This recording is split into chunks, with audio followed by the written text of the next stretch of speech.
This is a little nymph that looks quite harmless. However, Brent was very impressed with how this fly fished during the Mayfly hatch. He has had some great days fishing this fly that was given to him by an old friend Morrills from St. George, Utah. Well, good day, folks. Today on the bench, I'm going to tell you Morrills Little Brown.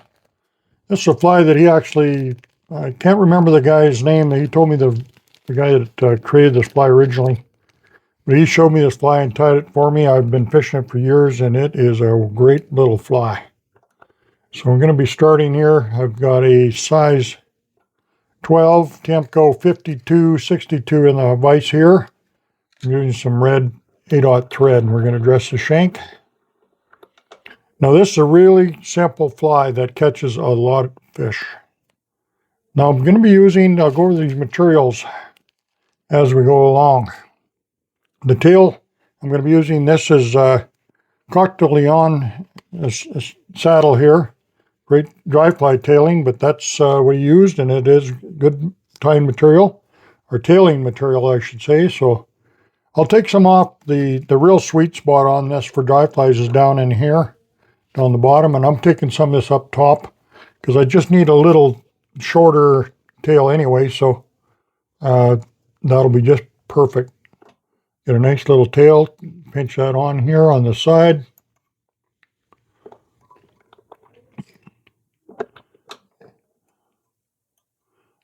Get that tied in. Nice little, there's no weight, no bells and whistles on this fly. It's a real simple, easy fly to tie, but it looks pretty innocent, but this fly really works well.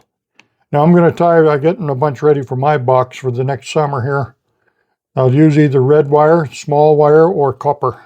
I'll be tying some of each. We'll do the red wire on this one. I'll cut the wire off. Get it out of the way.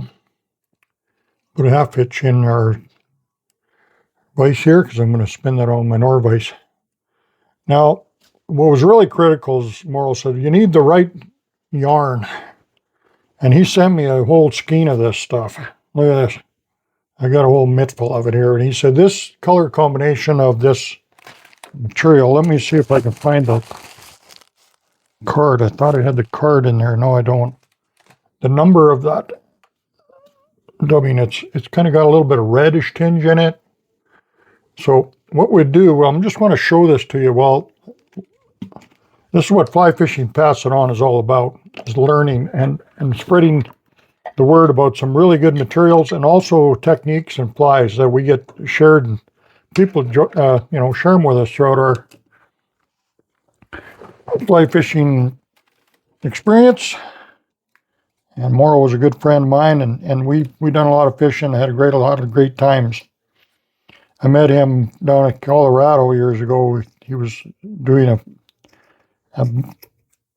a magazine called Outdoors Now, and I got involved with him in that for a little bit, and we became really good friends, and we fished Montana and Florida, and been over to BC and stuff. He come and fish with me on my lakes lots too.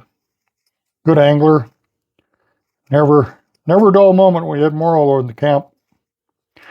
He was a character. We lost him last year.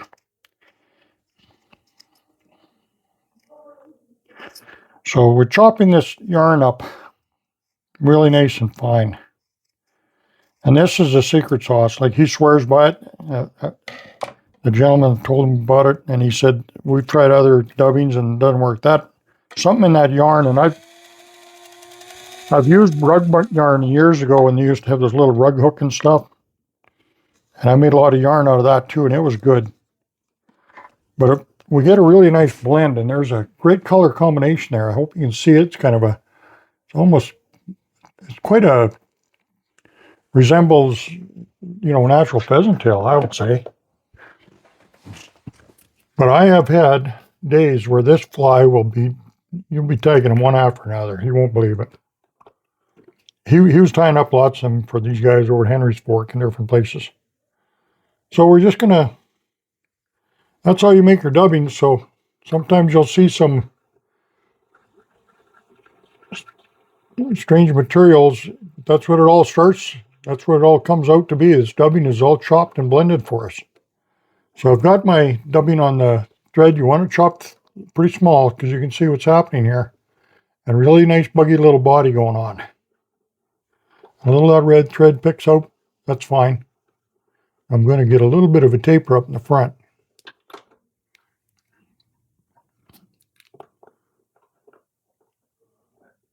I still remember when he sat down in his visor and showed me this fly in Ennis, Montana at his camp.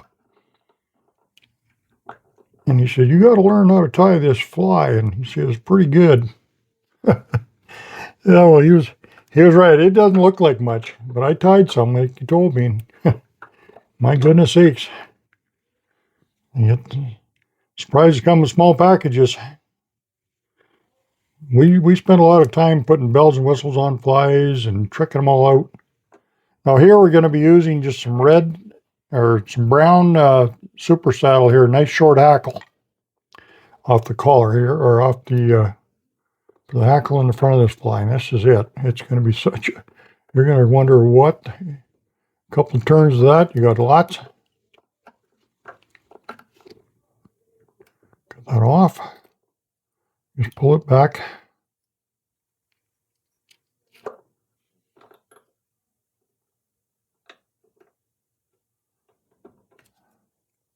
Get my whip finish on there. I'll cement them flies later so they don't fall apart. But I'll tell you, you can probably get away with about a little bit less hackle on that too. That's about the way I'd fish them generally. And that little rascal right there is going to keep you really busy. When the mayflies are going off, make sure you grab a little brown. So I'd like to thank Morrill, my buddy, for passing that on to me. He's a great guy. We've been missed by many of his old buddies. He's got a lot of friends up and down the road. He was very well traveled. He had a great gal beside him, Sue. She was a terrific angler as well. So Thanks for watching Brent's fly fishing instructional series. He can be found on Brent's YouTube channel and Sport Fishing on the Fly.